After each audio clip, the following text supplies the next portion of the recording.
Bonjour à tous. Merci beaucoup de nous rejoindre ce matin. Donc, c'est un grand plaisir pour moi de m'adresser à vous ce matin pour vous souhaiter la bienvenue à l'occasion de l'ouverture officielle de la deuxième édition de Next TV Afrique organisée par Dataxis. Donc, Dataxis remercie tous nos sponsors, aussi bien que nos intervenants et participants. Pour cette deuxième édition, nous allons aborder plusieurs thèmes. Donc, notamment, nous allons parler de accélérer la transition vers la TNT en Afrique francophone, évolution des réseaux satellites TNT et les nouvelles services live OTT multi-écran. Quelles sont les perspectives? Nous allons aussi parler de la télévision pour tous et accessible partout en Afrique. La production locale en Afrique francophone, quels sont les partenariats à privilégier? Nous allons aussi parler de l'économie, écologie, pandémie, donc comment donner un nouveau élan à 2021. Dans l'après-midi, nous aborderons des sujets tels que maximiser l'audience TV, Internet et vidéo, quelles solutions s'offrent aux broadcasters africains. Et nous allons parler de faire un focus sur la Côte d'Ivoire, évolution de la télévision et des nouvelles plateformes de diffusion. Par la suite, nous allons parler un peu des télécoms, un tremplin pour les services audiovisuels. Donc, pour terminer, nous allons parler des nouvelles perspectives de développement et de développement de la télévision publique. Donc, pour le premier panel, donc j'ai le plaisir d'accueillir Bruno Ndoua de l'IDT, Seriba Koulibaly de la SMDT, Eugène Knox de TDS. Et ce panel sera modéré par Marie Beyer, analyste Afrique et MENA de Dataxis. Marie, vous avez la main. Merci. Bonjour à tous et bienvenue. Donc, on commence la journée aujourd'hui avec une problématique vraiment d'actualité en Afrique.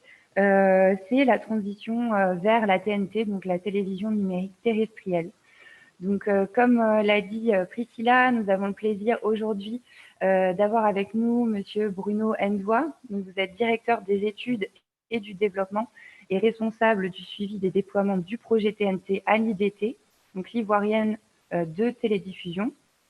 Nous avons aussi avec nous Eugène Niox. Vous êtes donc chargé du partenariat à TDS, la télédiffusion du Sénégal. Et nous avons aussi le plaisir d'avoir M. Seriba Koulibaly, qui est le directeur des réseaux de diffusion à la SMTD, la Société malienne de transmission et de diffusion. Donc, toutes ces sociétés ont été créées dans le cadre du basculement vers la TNT et pour assurer la transition numérique dans vos marchés, dans vos pays. Pour commencer, je voulais vous donner la parole pour que vous nous expliquiez mieux, plus en détail, quelles sont les missions d'une société d'infrastructure réseau. Donc peut-être Bruno, vous pouvez commencer.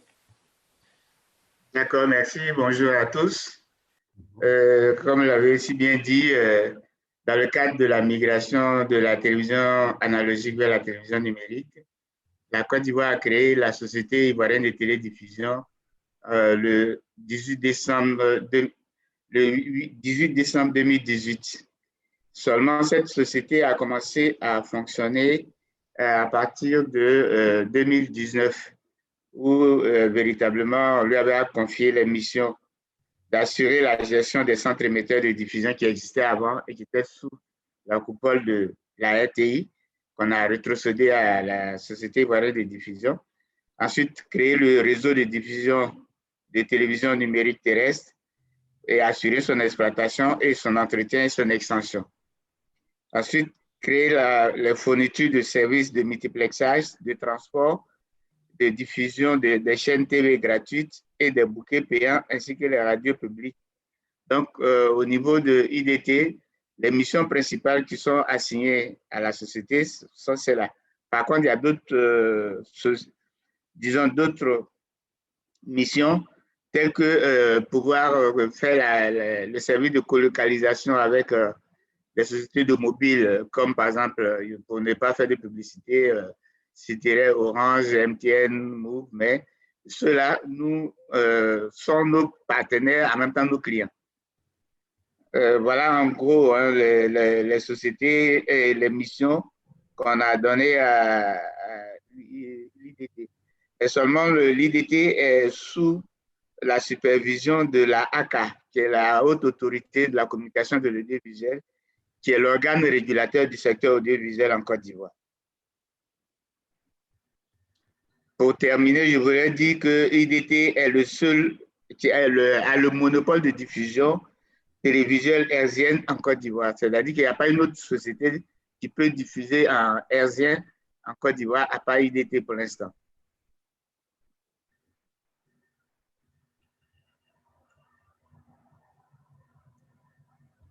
Moi, je ne vous entends pas. Je ne sais pas si... Le micro est fermé. Excusez-moi. Donc, je disais, au Sénégal, les missions sont très proches. Néanmoins, je vous laisse la parole, Eugène, pour expliquer un petit peu plus en détail vos missions. Merci, Marie. Oui, merci, Marie. Tout d'abord, c'est un vrai plaisir pour nous de participer à ce panel de ce matin, qui nous donne l'opportunité d'expliquer comment la transition vers la télévision numérique se déroule chez nous au Sénégal.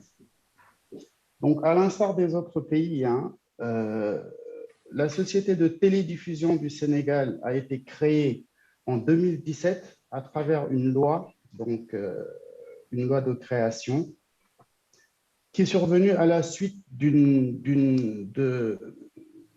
nouvelle loi qui a été votée au Sénégal, qui éclate la chaîne de valeur audiovisuelle. Donc, comme vous le savez, dans la chaîne de valeur audiovisuelle, nous avons 3 métiers, donc l'édition de contenu, les chaînes de télé de manière plus classique, la distribution de services, les opérateurs de bouquet, et l'activité de diffusion.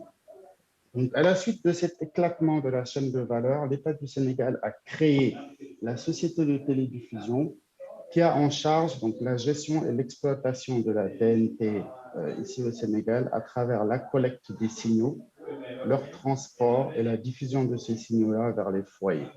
Donc, TDS est aujourd'hui l'opérateur de diffusion unique et exclusif au Sénégal et donc qui a en charge cette activité pour le compte de tous les autres acteurs de la chaîne de valeur, qui sont donc les éditeurs de contenu audiovisuel et les distributeurs de services audiovisuels.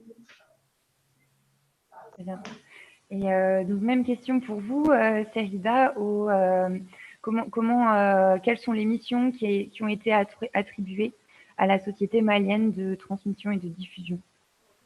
Okay. Merci beaucoup. Bonjour, Madame Beyer. Bonjour, chers panélistes. Donc, la Société malienne de transmission et de diffusion, à l'instar des autres sociétés, vous m'entendez, chers frères?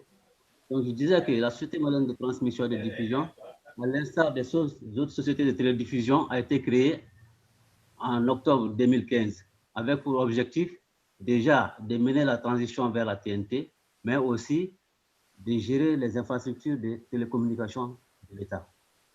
Il y avait un réseau de dorsales de fibre optique avec divers équipements de télécommunications qui étaient en cours de déploiement. Donc l'État, au lieu de créer une société de télédiffusion, a jumelé les deux pour créer la Société malienne de transmission et de diffusion. Donc c'est un cas atypique par rapport à mes confrères de TDS et de IDT. C'est ce que je peux dire pour l'instant. Merci. Donc, maintenant qu'on a évoqué les principales missions, une question qui est intéressante à vous poser est l'état actuel de cette transition numérique. Donc, quel est l'état des infrastructures de diffusion numérique dans vos marchés aujourd'hui? Seriba, vous pouvez peut-être commencer. D'accord, merci. Donc, je crois savoir que mes collègues sont déjà bien avancés. Moi, je continue dans le cas atypique parce que je suis juste au début du déploiement. Voilà, donc ça a commencé déjà en 2020, sur le terrain en tout cas. La fabrication des équipements, ça se déroule déjà depuis 2019. Donc, depuis 2020, nous sommes sur les travaux de génie civil sur les sites. Pour vous informer, le Mali doit installer 51 sites TNT sur 92 sites de diffusion déjà existants. Donc, nous allons déployer la TNT sur 51 sites. Et sur ces 51 sites, les travaux de génie civil sont déjà bouclés sur 30. Il y a notamment le déploiement de 20 nouveaux pylônes, dont 3 de 150 mètres. À ce jour, il y a déjà 17 qui sont déployés, il reste 3 nouveaux pylônes à faire. Donc, sur les 31 autres sites, c'est des anciens pylônes que nous allons utiliser. Donc, côté électronique, c'est-à-dire équipement de transmission et de diffusion, nous sommes déjà sur le déploiement à Bamako. Et actuellement, les tests sont en cours et normalement, la TNT va démarrer officiellement à Bamako en avril 2021. D'accord. Là où nous en sommes. Donc, effectivement, en Côte d'Ivoire, il y a eu un lancement assez, on va dire, dynamique, puisque plusieurs chaînes se sont lancées cette année sur les réseaux TNT. En termes d'infrastructure et de déploiement, Bruno, quel est l'état actuel de l'infrastructure TNT? Merci, Marie. Disons, la diffusion de la télévision numérique a démarré officiellement en Côte d'Ivoire le 8 février 2019 par le Premier ministre Amadou Gon, qui a fait la mise sous tension du centre émetteur d'Abobo. La TNT, normalement, chez nous, on a prévu 35 sites pour couvrir, je peux dire, le territoire. Mais sur les 35 sites, actuellement, nous avons 14 sites de diffusion. Et sur les 14 sites, nous donnent à peu près un taux de couverture de la population de l'ordre de 76,29%. Ces 14 sites, il y a des sites qui sont avec 3 multiplex, c'est-à-dire un multiplex gratuit et 2 multiplex payants qui sont Canal Plus et, disons, Easy TV. Excusez-moi, c'est Canal, mais normalement ici on appelle Easy TV et puis StarTime. Donc, sur tous les sites ne vont pas regrouper les 3 MIS. Il n'y a que 11 sites qui sont prévus pour abriter les 3 multiplex. Donc, sur les 11 sites, il y a déjà 9 qui sont opérationnels. Donc, il va rester encore 2 pour compléter pour les mixtes payants. Mais les 35 sites, eux, ils vont obtenir vont obtenir le MIS gratuit. Voilà. Et donc, on a pour notre réseau installé un centre national d'exploitation à Abobo qui supervise tout le réseau. Donc, par un système de VSAT et data miner.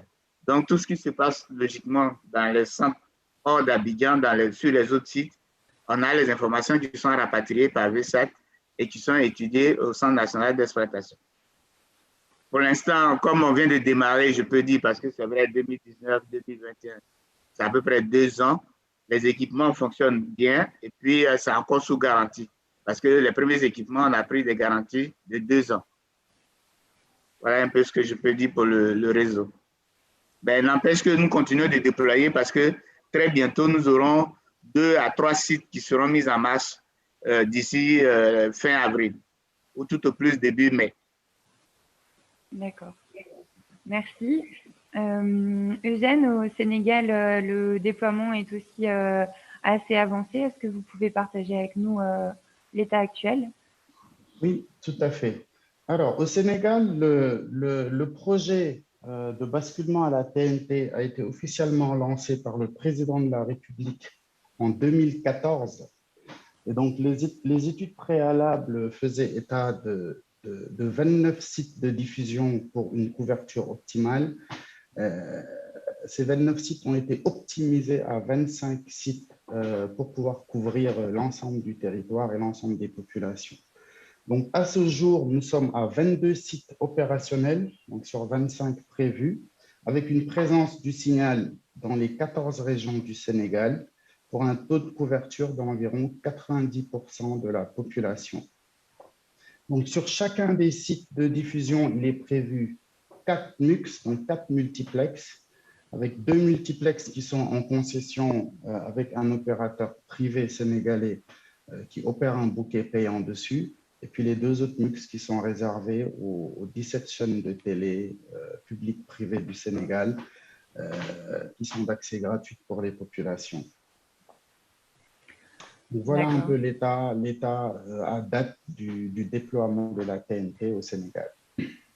D'accord, je vous remercie. Je voulais revenir sur le déploiement des infrastructures. Donc, Seriba, est-ce que vous pouvez nous dire comment accélérer la transition des réseaux analogiques existants vers le numérique? Ça s'agit de moi? Je n'ai pas bien entendu la question. Comment, dans votre stratégie, vous pouvez faire accélérer la transition au numérique et notamment, comme vous l'avez évoqué, sur la transformation des systèmes analogiques? D'accord. Donc, moi, je comprends par cette question deux volets. D'abord, le déploiement de l'infrastructure et ensuite, la pénétration même de la TNT au sein de la population. Maintenant, pour accélérer la transition des réseaux analogiques vers le numérique, concernant le déploiement de l'infrastructure, ça dépend de l'option choisie par chaque État. Avant, c'était la question du financement qui a été dépassée. Bon nombre d'États sont aujourd'hui en passe de parachever leur processus. Et donc, le problème ne se pose plus à ce niveau. Moi, je comprends que le problème se pose plutôt au niveau de la pénétration de la TNT maintenant, puisque déjà, il y a d'autres acteurs qui sont là et qui occupent le terrain, largement le terrain. Voilà. Nous, pour notre part, en tout cas, nous misons sur le satellite parce que, vous savez, le Mali, c'est plus de 1 240 000 km², dont les 2 tiers sont désertiques. Et déjà, avec les 51 sites, on ne fait rien par rapport à la couverture au territoire, mais par rapport à la population, quand même, on compte, quand le déploiement sera terminé, on compte couvrir 90% de la population. Ce qui fait aujourd'hui environ, pour la population résidente en tout cas, 18 millions d'habitants. Voilà. Donc, nous misons sur le satellite beaucoup. Et d'ailleurs, les zones blanches vont être couvertes par le satellite. Les 51 sites ne vont pas couvrir le territoire à 100%, c'est là évident. Donc, pour tout le reste, ce sera le tandem TNT satellite qui va entrer en jeu. Donc, juste avant de rebondir sur l'aspect adoption de la TNT, on y reviendra plus tard. Je voulais poser la même question à Bruno en Côte d'Ivoire. Comment accélérer la transition des réseaux vers le numérique? Vous êtes en mute. Excusez-moi. Excusez-moi. Oui, en Côte d'Ivoire, tout à l'heure, le collègue parlait du financement qui est, je peux dire, qui est un élément qui est dépassé, mais chez nous, ce n'est pas totalement dépassé parce que le financement, c'est l'État de Côte d'Ivoire qui le donne, qui fournit ça. Et donc, il y a des problèmes parfois de décaissement et ça retarde le projet. Donc, nous, notre ambition serait que véritablement l'État mette à la disposition de IDT, qui est la structure pour le déploiement de la TNT, mettre les ressources nécessaires pour que IDT puisse, disons, soit autonome et puis pouvoir gérer le financement avec l'intégrateur pour que les équipements puissent venir le plus rapidement possible. Parce que quand on met un retard pour un paiement, automatiquement, l'intégrateur dit qu'il ne peut pas passer des commandes et ça retarde le projet. Donc, nous, c'est un souhait on voudrait que ces fonds-là soient vraiment mis à disposition des IDT qui puissent facilement pouvoir le gérer et puis permettre à l'intégrateur de travailler dans de bonnes conditions. Maintenant, comment accélérer? Il apparaît tantôt aussi de la population. Effectivement, c'est, disons que je ne dirais pas que c'est un problème, mais c'est quand même quelque chose qu'on y pense. Comment faire adhérer la population à la TNT? Nous, on a opté pour véritablement une communication à outrance. On a fait beaucoup de communication. On a fait, comme on dit de temps en temps, de B2B, c'est-à-dire aller dans les sites, enfin dans les villes où la TNT est fonctionnelle, rencontrer les autorités qui convoquent par la même occasion les responsables religieux, les responsables des villages, les chefs de village et tout, avec qui on discute et on leur fait comprendre le bien fondé de la TNT. Donc, je pense que sur ce côté, la communication commence à prendre et les gens aujourd'hui cette envie d'aller à la TNT parce que nous, en Côte d'Ivoire, il n'y avait pas la libéralisation de l'audiovisuel, mais aujourd'hui, avec la TNT, les populations ont facilement 6 chaînes à regarder gratuitement. Donc, ça donne quand même un engouement à ce niveau. Donc, je pense que c'est une stratégie inclusive de communication qui doit permettre à la population d'adhérer à la chose. et de faire comprendre aussi aux gouvernants que c'est une nécessité pour eux de passer à la TNT le plus rapidement possible. Donc, vous soulevez la problématique de l'adoption de la TNT par les populations. Alors, une technique est la technique marketing que vous avez évoquée. Il y a aussi, qui dit TNT, dit boîtier numérique, équipement numérique. Donc, comment pousser les gens à s'équiper en dehors des stratégies marketing? Quelles sont les initiatives mises en place sur vos marchés?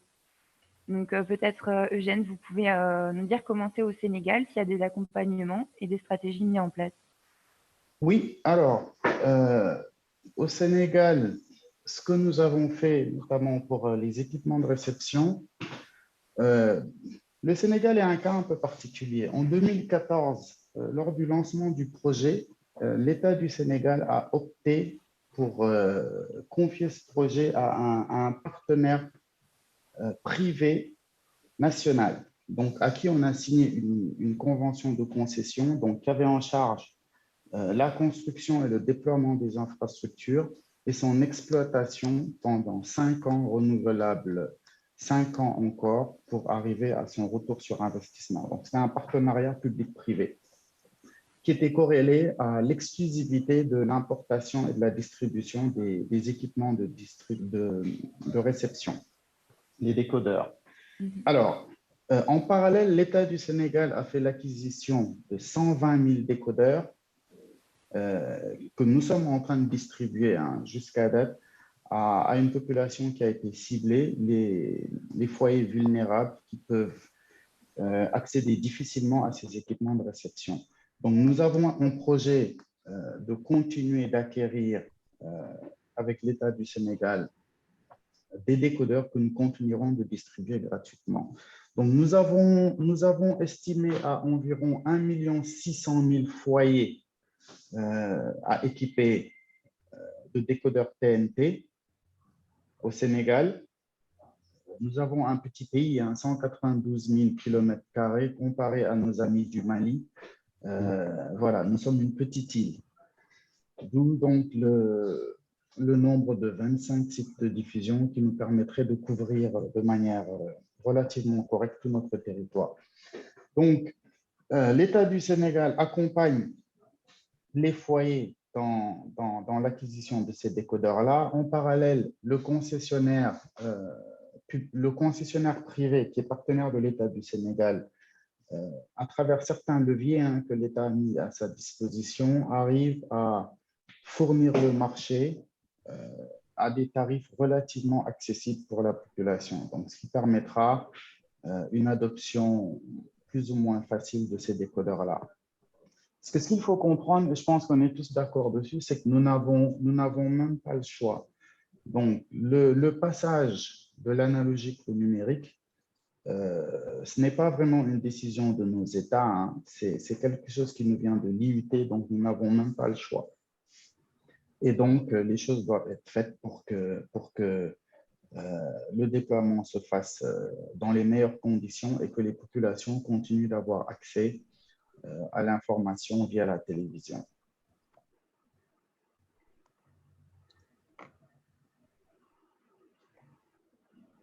Merci pour toutes ces explications. Seriba au Mali, donc la TNT n'est pas encore lancée, mais la problématique des boîtiers est déjà présente. Comment est-ce que vous vous engagez sur le déploiement des appareils de réception? Merci pour la question. Je pense que déjà nous commençons par un casse-tête, même si on est déjà dans la perspective. La transition numérique a commencé par le CNTN, en fait. C'est-à-dire qu'une structure spécifiquement créée pour conduire la transition, depuis les plans stratégiques jusqu'au déploiement. Suite aux événements que vous savez, tout ce qui s'est passé ici, le CNTN a été mis en veilleuse. Donc, la réforme de l'audiovisuel public a conduit à la séparation des entités, des activités d'édition et de diffusion, ce qui a amené à la scission de l'Office de radiodiffusion et télévision du Mali en ORTM, actuel Office de radio et télévision du Mali, et en Société malienne de transmission et de diffusion. Donc, en fait, la Société malienne de transmission et de diffusion a eu pour tâche maintenant de conduire le déploiement de la TNT. Le côté transition, migration de l'analogique vers le numérique a été un peu occulté. Donc, ça pose un problème dans la mesure où il y avait d'autres activités à faire comme la labellisation, les décodeurs, et tout un tas d'activités qui ont été mises en veilleuse. Et maintenant, c'est carrément pratiquement de chacun pour soi sur le marché. Il suffit d'emmener un décodeur à la norme.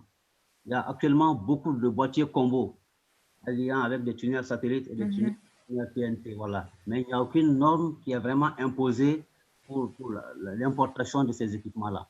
Mais au niveau de notre projet TNT, quand même, nous avons prévu, parce qu'à l'instar de nos amis de l'IDT, nous aussi, nous avons prévu des bouquets payants à l'avenir.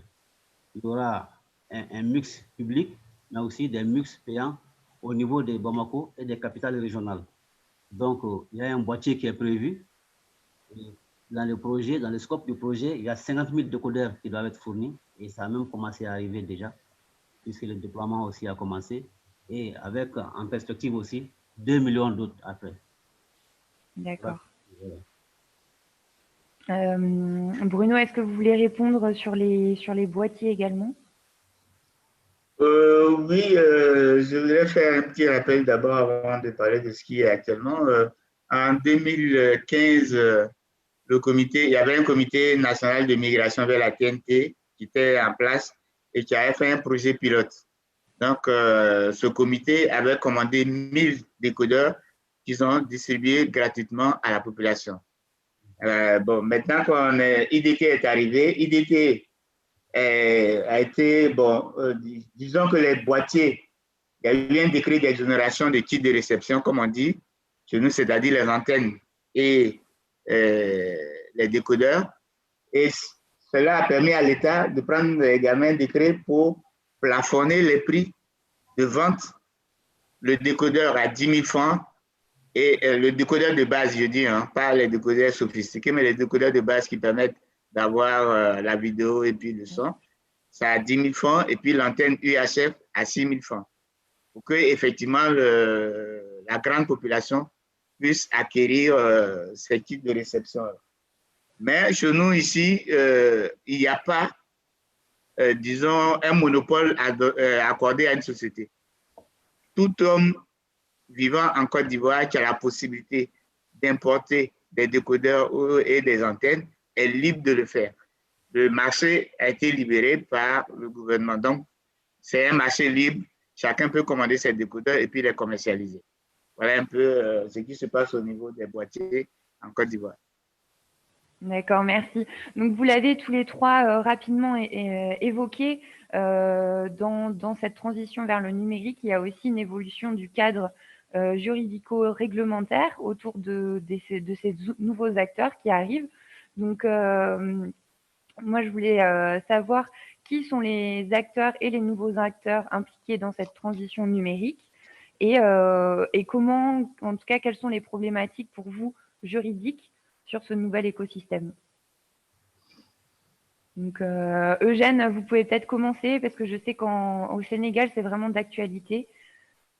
Oui, oui, tout à fait. Alors, comme je l'expliquais tout à l'heure, nous avons adopté un nouveau code de la presse en 2017, donc qui a réorganisé la chaîne de valeur en segmentant cette chaîne de valeur-là, où trois métiers différents sont ressortis. Donc, comme je le rappelais tout à l'heure, l'édition de contenu, la distribution de services et puis l'activité de diffusion qui est dévolue à TDS.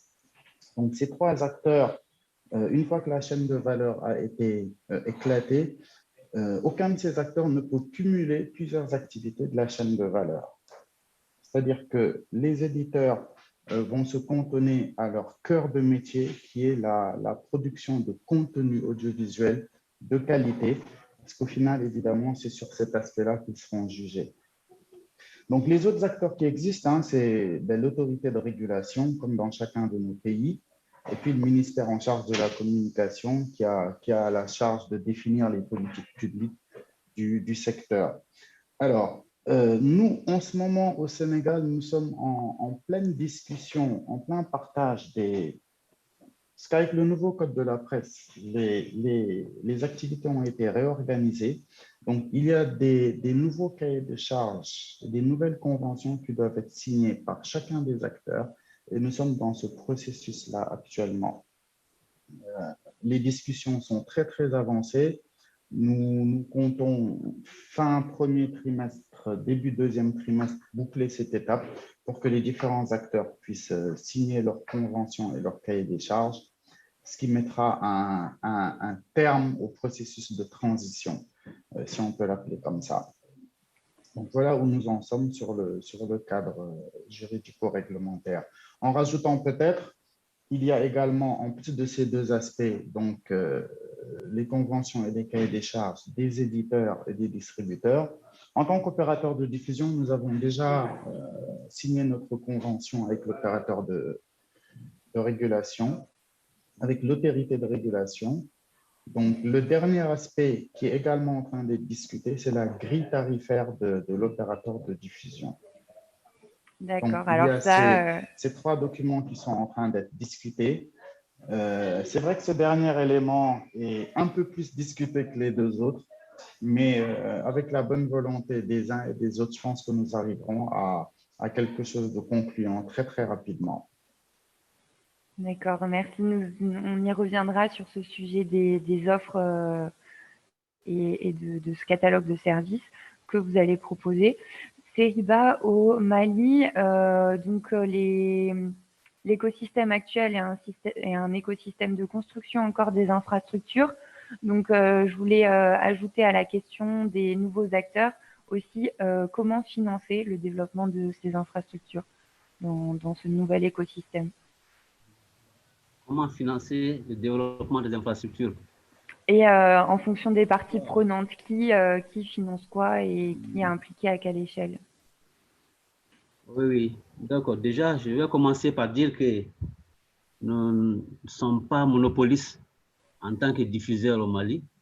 Il y a deux autres diffuseurs privés qui ont été autorisés par l'État et ils ont eu l'avantage d'être sur la place avant nous. Vous voyez que nous sommes encore à la phase de déploiement de Bamako, à plus forte raison le reste du pays. Donc, ce qui se passe, c'est que déjà, il y en a qui ont de l'avance et la TNT nationale, c'est la SMTT qui doit la déployer. Puisqu'elle n'est pas là, le régulateur a été obligé d'autoriser d'autres, je vais dire un plan B ou même un plan C pour que les éditeurs déjà autorisés puissent être diffusés. Donc, le souci chez nous déjà, c'est comment faire revenir tout le monde à la normale. Sinon, le cadre juridico-réglementaire, il a déjà été préétabli bien avant le déploiement de la TNT, depuis les premières heures de la transition. Donc, ce qui est sûr, il faut une concertation permanente de tous les acteurs pour améliorer au fur et à mesure, parce que c'est un espace qui change continuellement. Donc, les acteurs, déjà, ce que moi je peux dire à propos d'eux, les acteurs traditionnels, on les connaît, c'est les États, les régulateurs, les éditeurs, les distributeurs, les diffuseurs, mais les populations aussi sont un pan important de cela. Il ne faut pas les ignorer, parce que c'est eux quand même, elles quand même, le consommateur final. Voilà ce que moi je peux ajouter. Merci. Bruno, donc en Côte d'Ivoire, comment ça se passe au niveau juridico-réglementaire? Et puis, comme l'a évoqué Seriba, il y a aussi déjà une concurrence existante. Donc, comment est-ce que vous vous positionnez en tant qu'opérateur de TNT pour pénétrer ces marchés? Bon, en Côte d'Ivoire, il faut dire qu'avant le démarrage même de la TNT, il y a eu un cadre réglementaire qui a été mis en place entre le ministère de la Communication et la ACA, qui est la haute autorité de la communication et de l'audiovisuel. Donc, ils ont, comme le collègue du Sénégal venait de le dire, il y a une séparation nette des activités des éditeurs de chaînes et des diffuseurs. En un mot, ça veut dire que quelqu'un ne peut pas être diffuseur et en même temps être opérateur de chaîne. Ou vous êtes éditeur ou vous êtes diffuseur. Donc, c'est ce qui est appliqué actuellement en Côte d'Ivoire ici. Bon, il y a eu la ACA qui a quand même donné un cahier de charge à IDT par rapport à son fonctionnement pour lui permettre de suivre des règles. C'est-à-dire qu'il faut avoir une égalité au niveau des diffusions pour toutes les chaînes. Il n'y a pas de privilège à donner, que ce soit chaîne publique ou une chaîne privée. Ensuite, s'il y a des modifications à apporter à la loi, c'est le ministère de la Communication et de la ACA qui va encore se retrouver et puis va apprécier les réalités du moment. Pour les acteurs qui sont impliqués, bon, comme toujours, on a l'État de Côte d'Ivoire avec les différents ministères. Chez nous, ici, on a le ministère de la Communication, le ministère du Budget, le ministère de l'Économie et des Finances, et aussi le ministère de l'Économie numérique. Mais le principal, je dirais dans ce cas, le principal acteur, c'est le ministère de la Communication qui a IDT sous sa coupole. Il faut ajouter aussi que pour le déploiement, on a créé 2 structures qui chapeautent le déploiement. Il y a ce qu'on appelle le comité de pilotage présidé par le Premier ministre. Et puis, il y a un comité technique qui est présidé par le ministre de la Communication. Donc, avant d'aller à un comité de pilotage, le ministre convoque un comité technique. On élabore les sujets à aller présenter au comité de pilotage. Et dès que c'est prêt, le ministre demande une audience et on va en comité de pilotage pour exposer les différents problèmes rencontrés lors du déploiement. Bon, je pense que vous avez posé une autre question, il me semble. Non, je pense que vous avez assez bien répondu. J'évoquais aussi les distributeurs existants, mais je voulais passer à une question qui est intéressante dans le développement de vos sociétés, donc dans le projet à moyen long terme, puisque la transition numérique est en cours et par la suite, le déploiement de TNT vous permettra de développer une offre de contenu national. Donc en premier lieu, vous vous adressez aux chaînes nationales. Je voulais savoir dans quelle mesure votre catalogue de services peut permettre aux chaînes d'augmenter leur valeur ou autrement dit, quelles opportunités de développement est-ce que vous proposez aux éditeurs et aux distributeurs de contenu? Donc Eugène, vous voulez peut-être commencer? Oui. Alors, d'abord, rappeler des principes compris par tous. Hein. Ce changement de paradigme qui est introduit avec le passage au numérique permet, comme nous l'avons dit tout à l'heure, aux chaînes de télé de se concentrer sur leur cœur de métier, qui est la production de contenu audiovisuel et surtout de qualité. Donc, il y a une vraie rationalisation des coûts de production avec la suppression des coûts indirects d'entretien d'un réseau de diffusion, etc. Donc, ils se concentrent uniquement sur leur cœur de métier. Donc, ils ont forcément plus d'énergie et de moyens à mettre dans la production de contenu, qui sera le seul critère d'appréciation des populations, donc, sur lequel ils seront jugés. Donc, je vais enchaîner un peu, hein, parce que je crois qu'on est rattrapé par le temps. Donc, pour assurer un peu la pérennité des réseaux de distribution en termes de revenus, nous sommes dans une réflexion très avancée sur la prochaine phase. Comme nous le savons, la TNT n'est que transitoire. Donc, nous sommes en train de réfléchir à la prise en charge des nouveaux usages de consommation de contenu audiovisuel. Donc, comme vous le savez, il y a des nouvelles habitudes qui se sont installées auxquelles il faut répondre. Il faut forcément adapter l'offre de distribution de contenu audiovisuel à la demande des populations. Nous réfléchissons avec nos partenaires éditrices de chaînes de télé sur la mise en place d'une plateforme OTT qui nous permettra de mettre à la disposition des populations le contenu de ces chaînes de télévision, notamment via Internet. Donc, cela consistera à mettre en place des applications mobiles ou même web avec la gestion des chaînes, ainsi que toutes les fonctionnalités y afférentes, gestion par droit d'accès des utilisateurs, la VOD, le PG, etc. Donc, l'objectif, pour faire court, est de rendre disponibles les contenus des chaînes, déjà en local sur le national avec le multi-écran, mais également en adressant une cible que nous jugeons très importante, qui est la diaspora, qui n'a pas forcément souvent accès au contenu sénégalais dans les pays où il se trouve. Donc, il y a des réflexions très, très avancées avec des premiers schémas qui sont déjà dessinés avec un POC qui a déjà été réalisé sur 3 pays où il y a une forte diaspora sénégalaise, donc l'Italie, l'Espagne et les États-Unis. Et les premières estimations sur lesquelles nous travaillons sont très, très encourageantes, et pour l'opérateur de diffusion que nous sommes, et pour les chaînes de télé qui verront leurs revenus s'accroître de manière très substantielle. D'accord, merci. Donc sur les questions justement de développement et d'avenir, donc Bruno, quelle est la feuille de route pour l'IDT?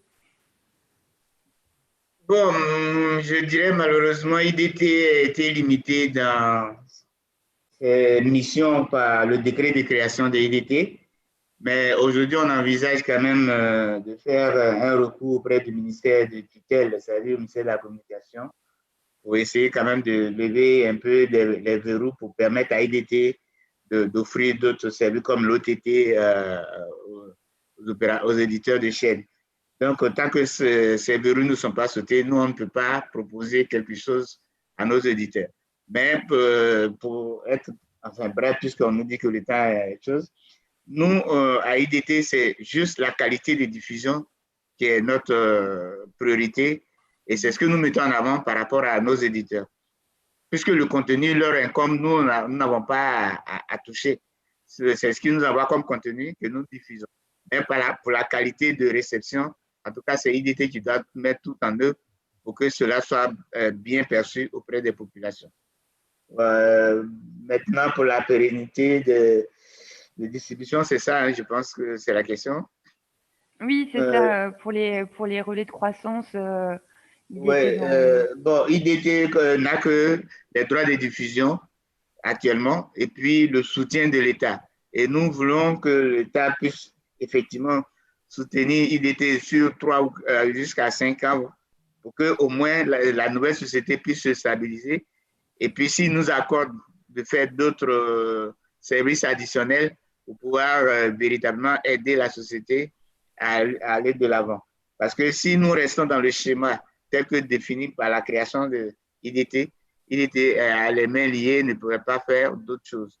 Donc, nous envisageons véritablement, comme je l'ai dit, rencontrer l'autorité pour que des verrous soient levés et puis permettre à IDT soit de faire de l'OTT ou bien des services non linéaires pour permettre à la population d'être bien satisfait. Voilà. Merci. Seriba, concernant la SMTD, quels sont vos projets d'offres aux chaînes et de développement futur? D'accord. Donc, la première phase passée, j'entends par première phase le remplacement du réseau analogique par le réseau TNT. Ce que nous avons à proposer aux chaînes, c'est d'abord la possibilité d'insertion locale de contenu. C'est-à-dire que la TNT, elle a cet avantage-là par rapport au satellite, c'est que sur tous les sites, on peut procéder à l'insertion régionale de contenu, ce qui permet le développement déjà de la télévision communautaire. Et puis, il y a une politique de décentralisation aujourd'hui qui fait que les populations, pour se reconnaître vraiment dans leur communauté, ont besoin que la télévision aussi soit au plus près d'eux avec les langues déjà. Et cela, la TNT le permet parce qu'on peut faire plusieurs pistes. La même chaîne peut être en français et il suffit de choisir ta langue. Voilà, nous avons énormément de langues locales, environ 40. Donc ça, c'est une opportunité quand même qu'offre la TNT et ça, on va le proposer aux éditeurs. Et évidemment, aussi le revenu sharing. On pourrait faire passer des publicités localisées sur leur chaîne et on va se partager les ressources. Et parallèlement à tout cela, puisque la SMTD a la chance aussi de disposer d'un réseau broadband, la fibre optique, le data center, ça aussi, c'est des services qui peuvent beaucoup leur profiter avec leur interconnexion et aussi l'hébergement de leurs données. Voilà ce qu'on peut proposer aux éditeurs. Et maintenant, dans les perspectives de développement de la SMTD elle-même, par rapport au dispositif TNT, toutes les voies sont ouvertes M. Niox a parlé de l'OTT, nous y réfléchissons aussi, mais aussi le projet Triple Play avec les opérateurs, ça aussi c'est ouvert, et tout comme Easy TV avec IDT, voilà, toutes les voies sont ouvertes. Mais ce qui est permis à la CMPD aussi, c'est de prendre une licence de distributeur aussi. C'est pourquoi d'ailleurs les 2 mix prévus pour Bamako et pour les capitales régionales sont là, pour faire de la distribution aussi. Écoutez, merci. Il nous reste quelques 2-3 minutes pour prendre des questions de l'audience.